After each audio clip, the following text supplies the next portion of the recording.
Acts chapter 25. 3 days after arriving in the province, Festus went up from Caesarea to Jerusalem, where the chief priests and Jewish leaders appeared before him and presented the charges against Paul. They urgently requested Festus, as a favor to them, to have Paul transferred to Jerusalem, for they were preparing an ambush to kill him along the way. Festus answered, "Paul is being held at Caesarea, and I myself am going there soon. Let some of your leaders come with me and press charges against the man there if he has done anything wrong." After spending 8 or 10 days with them, he went down to Caesarea, and the next day he convened the court and ordered that Paul be brought before him. When Paul appeared, the Jews who had come from Jerusalem stood around him, bringing many serious charges against him, which they could not prove. Then Paul made his defense. "I have done nothing wrong against the law of the Jews or against the temple or against Caesar." Festus, wishing to do the Jews a favor, said to Paul, "Are you willing to go up to Jerusalem and stand trial before me there on these charges?" Paul answered, "I am now standing before Caesar's court, where I ought to be tried. I have not done any wrong to the Jews, as you yourself know very well.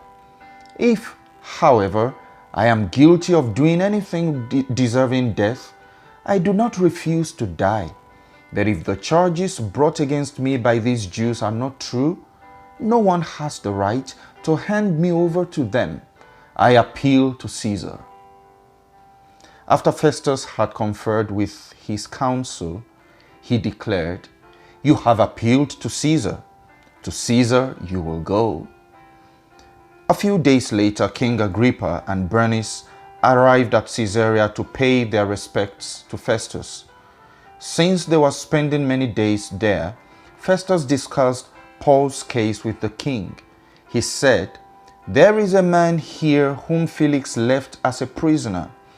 When I went to Jerusalem, the chief priests and elders of the Jews brought charges against him and asked that he be condemned.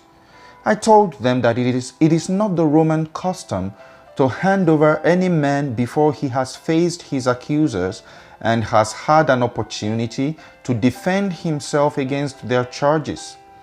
When they came here with me, I did not delay the case, but convened the court the next day and ordered the man to be brought in. When his accusers got up to speak, they did not charge him with any of the crimes I had expected. Instead, they had some points of dispute with him about their own religion and about a dead man named Jesus whom Paul claimed was alive. I was at a loss how to investigate such matters, so I asked if he would be willing to go to Jerusalem and stand trial there on these charges.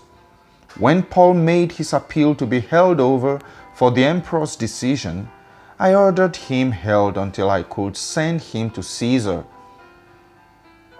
Then Agrippa said to Festus, "I would like to hear this man myself." He replied, "Tomorrow you will hear him." The next day Agrippa and Bernice came with great pomp and entered the audience room with the high-ranking officers and the leading men of the city. At the command of Festus, Paul was brought in. Festus said, "King Agrippa, and all who are present with us, you see this man. The whole Jewish community has petitioned me about him in Jerusalem and here in Caesarea, shouting that he ought not to live any longer. I found he had done nothing deserving of death, but because he had made his appeal to the emperor, I decided to send him to Rome. But I have nothing definite to write to His Majesty about him. Therefore I have brought him before all of you, and especially before you, King Agrippa, so that as a result of this investigation, I may have something to write." For I think it is unreasonable to send on a prisoner without specifying the charges against him. Amen.